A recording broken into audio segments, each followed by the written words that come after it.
to be built in Chinatown by the de Blasio administration. Neighbors united below Canal with numerous petitioners are successful in getting a favorable ruling for their Article 78 lawsuit against the mayor and his agency, thus putting an injunction on the demolition and construction of the Manhattan jail site at 124-125 White Street. Question number one, do you support the city's appeal to overturn the lower court's ruling? OK， 就针对市长跟市府机构的第78条诉讼，我们获得有利的裁决，从而禁止拆除跟建造怀特街124的曼哈顿监狱。你支持凯特法官的裁决，还是支持纽约市上诉去推翻下级法院的裁决 ？I am open to re-examining the nature of the plan to replace Rikers Island and what that means for the community that's adjacent to the planned site in Chinatown. OK， 我会考虑就是重新评估为什么把那个雷克监狱关闭，然后把在其他社区建立监狱的这些计划，我会重新评估它。So the second part of this group of questions is that, as we all know, the city is experiencing a tremendous economic crisis. However, the 2020 to 2029 city budget includes new jails as its number one highest budget item. Do you support spending $8.5 billion to $11 billion, a combination of taxpayer and borrowed money to build 4 community-based jails in communities of immigrants and people of color, as proposed by the de Blasio administration and the New York City Council? OK， 你是否支持？No. Yes， 你是否支持白思豪政府花费85亿到110亿的纳税人资金跟借贷去新建4个监狱？I'm open to re-examining the plan to replace Rikers, which includes these 4 borough-based jail sites. No, so I will say I think that Rikers is not serving its intended purpose, but I think trying to close it is the right move. But I think that there may be ways that we can accomplish that goal that are distinct from the current plan that's been laid out by this administration and the city council. OK， 现在这个计划我要重新就是评估一下就是说是否关闭掉这雷克监狱是否有这个需要，或者看看如何解决这个问题。The last part of this group of questions is, how will you proceed on the previous mayor's jail plan? Please detail the reasons for your answer. You need to translate that, Jimmy? Are you okay? Yeah. Yeah. I think the question is pretty much similar. You know, it is pretty similar. It's true. Andrew already answered. I think we can move on. He already said that he will reevaluate. You know, yeah. Okay, so I do think that the question asked for like a detailed reasoning. Okay. I mean, I can talk about it more. It's fine. Okay. So Rikers Island is not serving its intended purpose. There are many problems with Rikers, put it that way. And so the question is, how can we replace Rikers with jail facilities that actually serve the community in a way that makes sense? There are many people who, frankly, dislike the current 4 borough-based jail system. One thing that, frankly, jumped out to me is like, why would you do 4 instead of 5? Like, you know, where is the 5th one? That's one thing that occurred to me.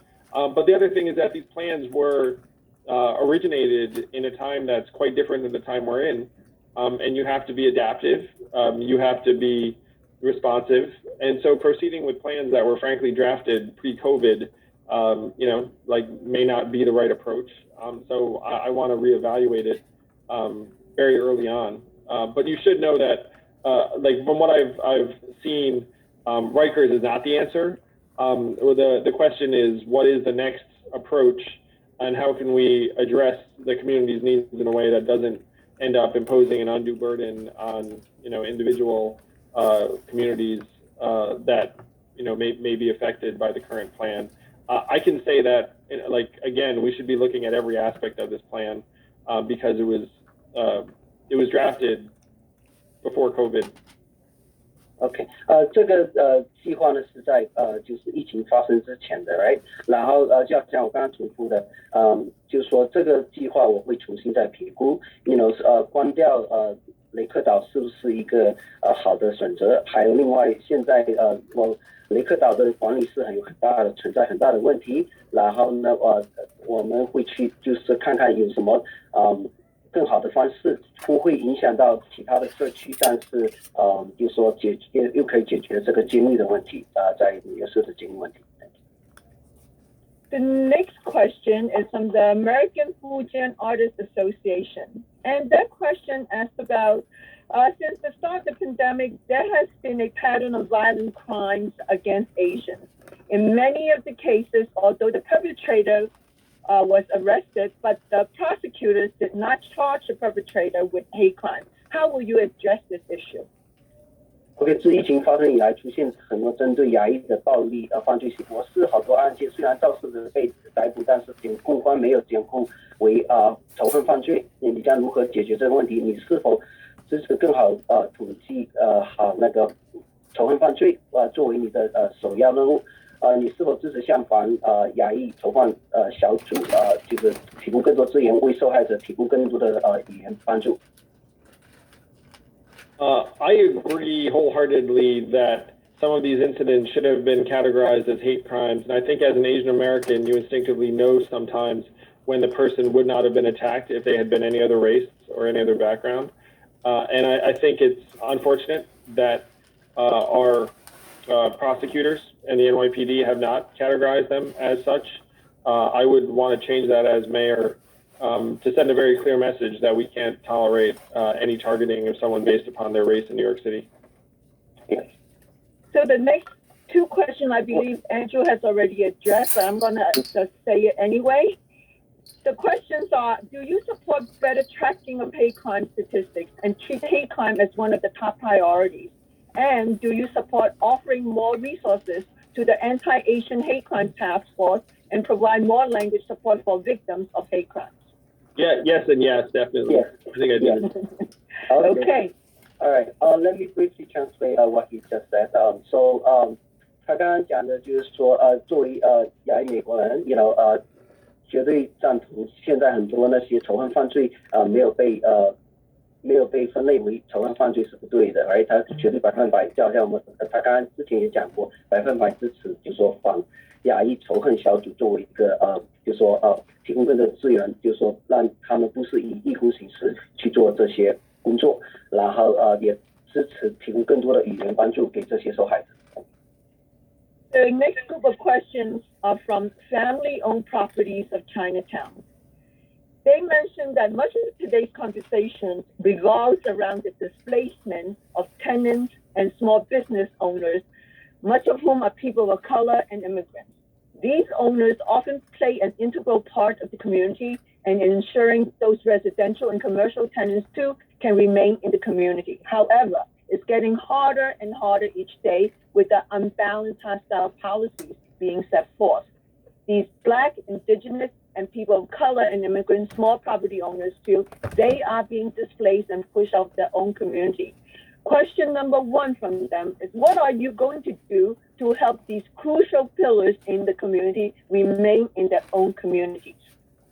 OK， 现实许多对话大部分是围绕住户和小商家流离失所，其中很多人是有色人种和移民，他们通常在自己社区长大创业，因为很多都是有色种人种跟移民在这些社区，他们起了重要的作用。我们希望这些住宅跟商业住户可以留在社区中，但是呢，因为不平衡的发展政策，他们的生存变得越来越艰难。这些黑人原住民、有色人种移民。小业主认为他们正在流离失所，被赶出自己的社区。你将如何帮助他们留在自己的社区？ I think that regulations should be very tailored in the sense that I would distinguish between a significant property owner and a landlord that owns like very large buildings or multiple units. and someone who just owns like a little, like a house that with like 3 apartments they can rent out, or a small commercial property that they use themselves. There's a very big difference between those two types of operations. And I agree that the latter, when someone just like owns a little bit of land, either commercially or residentially, is often a real path to the middle class for many immigrants, for many people of color. And so I want to support small landlords. I see, and I think it was Howard earlier in the chat asked me, do I think small landlords are small business owners? And I said yes. I think that should be the treatment, that if you have various regulations, they should exempt people who own less than a certain amount, a certain number of units or a certain amount of commercial space, because those landlords are often, frankly, in my mind, like the first to actually cut their tenants a break, because they have a personal relationship, because they're like just a human being sort of running their little property, as opposed to a very big management company that sends impersonal letters and hires lawyers and does all this other stuff. So I think that we should have regulations that acknowledge the distinction between very small landlords, which are often essentially just like family-owned small businesses, and large landlords. OK， 我们首先呢就分别区分一下大的企业跟那个小商家 ，right？ 他100%是支持小商家，让小商家就说现在的现有一些政策或者法律的话比较对他们来说比较困难，我们应该看一下，让他们能更好的就是说应该知道一些政策帮助他们生存。谢谢。Okay, the next question is, where do you stand on the blanket cancel rent proposal? Do you support it? Why or why not? So I am for the eviction moratorium, because we can't have more people on the streets when you already have a homelessness crisis and there's still a pandemic. And so job number one is to keep people in their apartments for sure. Now, the next question is, what happens to the small landlord who, through no fault of their own, is not collecting rent, but they're still responsible for mortgage payments and maintenance costs and property taxes? So the cancel rent bill, there are 2 versions in Albany that are being considered, and there's $1.3 billion that's been allocated. So to me, the goal should be for that money to go into the hands of landlords. So if you are a landlord and you have been getting rent this whole time, then you can be like, hey, I don't need this relief. But if you're a landlord who has not gotten rent in months, either because your tenant has been unable to pay, or in some cases, if it's a business, they've had no revenue, then that is where the money should go. In part because if you think about it, your 3 choices are this: do nothing, and then this whole thing is a mess forever and nothing reopens. Give tenants the money, but then it gets tricky in terms of figuring out how to get the money to the tenant, that they give it to the landlord in the way that they want. So the one that makes the most sense is actually to get the money to the landlord. And it makes the most sense on both ends, because the landlord has very good documentation 9 times out of 10 as to, what they should be getting in rent, what they are getting paid in rent, et cetera. So when you look at these like cancel rent bills in Albany, there are different versions. You have to pick which one you like the most. And the one I like the most is the one that tries to get relief to the landlords, because the landlords have lost rent through no fault of their own. Some of the tenants have been unable to pay, again, through no fault of their own, because they lost their jobs or what have you. But we have to look at the big picture of this pandemic. We can't have more people out on the street, and we need to do everything we can to help small businesses reopening if we're going to have any kind of recovery. Yeah. OK， 现在呢，在那个 Albany 上面呢有3组不同的法案，然后呢不同的法案的话，刚刚他讲的取消租金的这个提案，所以呢他呢是相信呢现在呢就是说现在我们这个城市还在这个疫情当中，疫情当中的话，我们不想现在已经有太多人在无家可归了，我们不希望更多人的那个在街上来，然后最好的解决方法就是Albany 上面有几十亿的这种现在的资金去帮助这些房东来，房东的话，他可以直接把那些这个钱直接给房东，然后房东就因为他们也要付那个房贷呀、那个地税啊，还有所有的七八八，但是这样的房东就不愿再直接不愿向那个租客收租，这样的话是对房东也好，对租客也好，所以租客不愿流离失所，房东的话也不会房子被人家收掉，所以呢，这个是解决之道。Thank you. The last part of this group of questions is how would you address the disparity between affordable housing and luxury condo development? There's not much affordable housing in New York City right now, and the financial incentives to develop market rate housing, which is much more profitable, are this high, and then the incentives to create affordable housing are about this high, and then even when it's here, you try and create as little affordable housing as possible and try and make as much money in the market rate housing as possible. That's just the nature of what has happened before. So the question is, how do you make it better now? The goal has to be to try and convert unused hotels and office buildings, which we should be honest, are 80% unoccupied right now, and try and convert them into truly affordable housing. Now, converting hotels is a great opportunity because you can save literally 50% of both the cost and the time than if you were to try to do something ground up. So that's one of the only opportunities of this time. And I want to make clear, I'm pro-tourism, I'm pro-hotel recovery, I'm pro all of that. But realistically, you're going to lose 15 to 20% of hotel stock over the next number of years. So it's better that we actually try and convert that into something the city badly needs and is needed for years and years and years. OK， 就那个可负担房屋跟那个高级住所之间的话，他觉得就是杨先生刚刚讲的，就是说现在呢，纽约市呢有很多那个旅馆跟那个办公室，很多 space 都是空的，80%办公室。然后呢，我们可以把那些旅馆因为旅馆如果就是把它改装成那个可负担房屋就比较方便，因为它本身就同一类型的。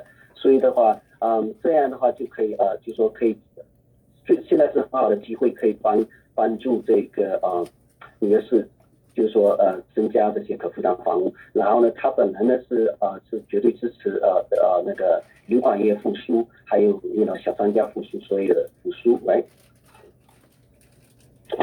The next group of questions is from the Chinese American Civil Rights Coalition and the Queens Residents and Voters Coalition. It is again a three-part question. First part, I believe Andrew has already covered, but I will say it again. Asian Americans constitute 15% of the population in New York City. However, we get less than 2 to 3% of city aid. How will you change that and ensure there's equality in subsidy distribution? I did address that. I think it's clear that there are enormous inequities that correcting them will be one of my privileges as the next mayor, and I think that people will see that it's the right thing to do. Yes， 刚刚他这个问题已经刚刚回答了，所以因为时间的关系，Andrew 会只有3分钟了，所以actually Karen, can you want to Yes, I am.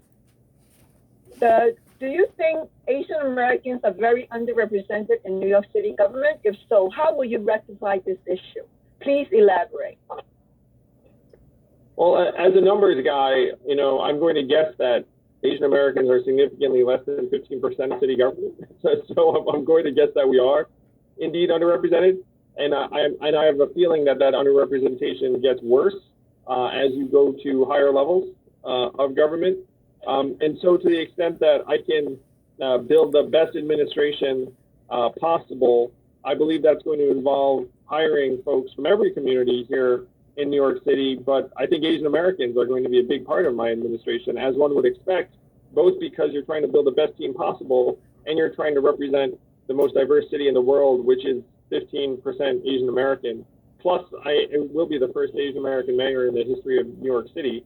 And, one of the things I want to do is invigorate interest both in Asian Americans in serving in the public sector and government, and to some extent, vice versa. Yes, 杨先生刚才讲的，就是说，当然，他觉得现在的这个纽约市政府的话，站在市政府中比例是很低。如果他成为就是说市长的话，他会 make sure 就是说确认所有的主义都会有公平的机会。所以OK， I'm going to ask the very last question because you still have 2 minutes. All right, no. I would prefer to give Andrew a closing before we go. All right. Oh, wow. Well, thank you. Yes. It's so delightful to be here with you all. 谢谢你们. It would be my privilege to be the first Asian American mayor in the history of New York City. I think it's overdue. I think that there are so many things that we do for this city in so many ways, big and small.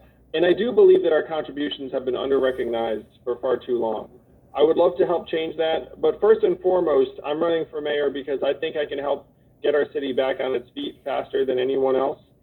Our communities have been devastated by the coronavirus in terms of the small businesses not being able to keep their doors open, our relatives and friends being afraid to walk the streets at night, people wondering whether their home for decades or generations truly wants us to be here or belongs to us.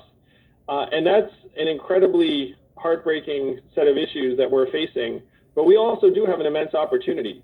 I think that this city has the potential to recover faster than most believe possible, and I believe I am the leader that can help make that happen. I would love your support. I will do my best to make you proud every single day, and I will work on your behalf. Thank you all so much. I appreciate this opportunity so much. Let's get New York City back on its feet for ourselves, for our kids, for our families. Great. Yes. Thank you. OK， 刚刚杨先生就讲了，他非常荣幸今天来这里，他也会非常荣幸，如果成为第一个史上第一个亚裔纽约市市长。如果他成为市长的话，会确认就是纽约亚裔的社区会受到公平的对待，因为这个我们帮这个城市贡献了很多，但是很多时候没有受到足够的捐助，所以呢，他如果成为那个市长的话，他会确认就是说所有的主义都会受到公平的对待。而且他有他的很好的经验，所以呢，他觉得他是最好的选择，可以帮纽约市更加好的复苏，让所有的社区都能受到最公平的发展跟对待。Thank you, Andrew. Thank you for the 8th translation. What a job he had. That was very good. Real quick, everyone. Hey, this is Trip Gang with Andrew's campaign. No relation, but we need folks to get involved. You can go to gangforny.com. I'll put it back in the chat to sign up and follow Andrew's campaign for mayor. We are very close to electing the first Asian American mayor of New York. We have a great chance. Get involved. I don't know if you saw it. I'm up by double digits in the polls. We can make it happen. Bye, everybody. Thank you. Bye. Thank you, Trip. Thank you. Whoops. Right. I'm going to show the. Let me see. Share